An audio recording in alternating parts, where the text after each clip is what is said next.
देखिए, सबसे पहले तो मैं इस बात को क्लियर करता हूं, एमएसपी अनाउंस की है, एमएसपी में थोड़ी बढ़ोतरी की है। कल से इस बात का बहुत बवाल हो रहा है, लोगों के अंदर ये एक गलत फहमी फैलाई जा रही है कि एमएसपी की गारंटी दे दी है सरकार ने। ऐसा कुछ नहीं है। पहली बात तो मैं ये कहना चाह रहा हूँ कि एमएसपी जो 14 फसलों के ऊपर दी है, अगर उसकी सच्चाई जानोगे तो बड़े मतलब हैरान हो जाओगे आप भी कि लगभग 5.3% एमएसपी की बढ़ोतरी हुई है धान के अंदर। और पूरे भारत के अंदर अगर ग्रामीण क्षेत्र की उस वहाँ पे बढ़ी हुई जो महंगाई की दर है, अगर उसके ऊपर चर्चा करोगे तो इतनी ही वो बढ़ी है, 5.28 वो बढ़ गई। तो उसमें दिया क्या गया किसान को? और इससे अलावा किसान को तो और भी बोझ पड़ रहा है। उसको पेस्टिसाइड महंगा लेना पड़ रहा है, उसको डीजल महंगा लेना पड़ रहा है, उसको अपना फर्टिलाइजर महंगा लेना पड़ रहा है। वो सब प्रभाव किसान के ऊपर इम्पैक्ट पड़ रहा है। तो दिया नहीं गया, मैं कहूँगा ये केवल देश के किसानों के साथ एक तरह का चीटिंग है, धोखा है, और उसको बड़ा छोटी चीज़ को एक बड़ी बनाकर पेश करने का प्रयास किया गया सरकार की ओर से। हाँ, देखिए, हरियाणा का जो प्रोटेस्ट हमने तय किया है वो 17 जुलाई का किया है।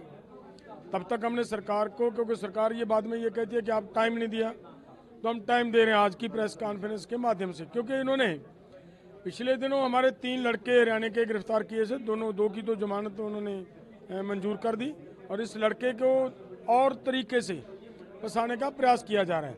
मैं ये कहूँगा, देखिए, पिछले आंदोलन के जो मुझे पता चला, पिछले आंदोलन के केस हैं जो उसके ऊपर लगाए रहे। अरे, पहली तो बात यह है कि पिछले आंदोलन के जितने भी केस थे, वो सरकार की हमारे साथ कमिटमेंट थी कि वो केस वापस लेगी सरकार। जब वो केस वापस हो गया, उसके ऊपर कौन से केस आ गए, एक बात। दूसरी बात यह है कि उसका समय 2 साल के बाद आज इस आंदोलन के समय उस लड़के को क्यों टारगेट किया जा रहा है? तो ये गलत है। इस आंदोलन के को डैमेज करने के लिए, इस आंदोलन को बर्बाद करने के लिए, नुकसान पहुंचाने के लिए ये किया जा रहा है।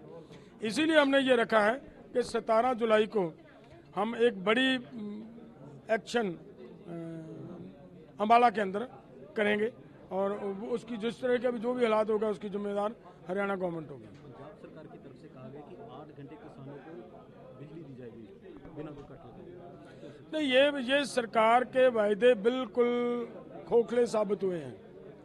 आपने देखा होगा, कल उन्होंने अपने इंजीनियर्स के माध्यम से ये कह दिया कि भाई किसान 1 हफ्ता धान की लुआई का काम लेट करें, बिजली पूरी नहीं दी जा सकती।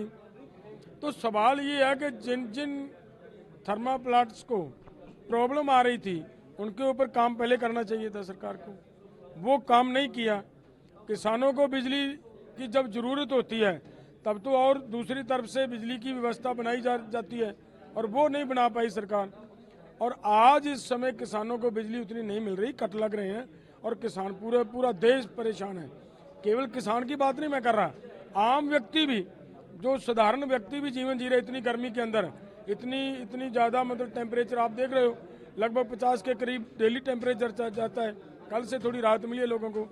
तो इतना टेम्परेचर जब जा रहा है, 1 महीने से इतना टेम्परेचर बढ़ रहा है, क्या सरकार ने ये व्यवस्था नहीं करनी थी? ये व्यवस्था करनी चाहिए थी, और ये सरकार का पूरी तरह पंजाब गवर्नमेंट का फेलियर है।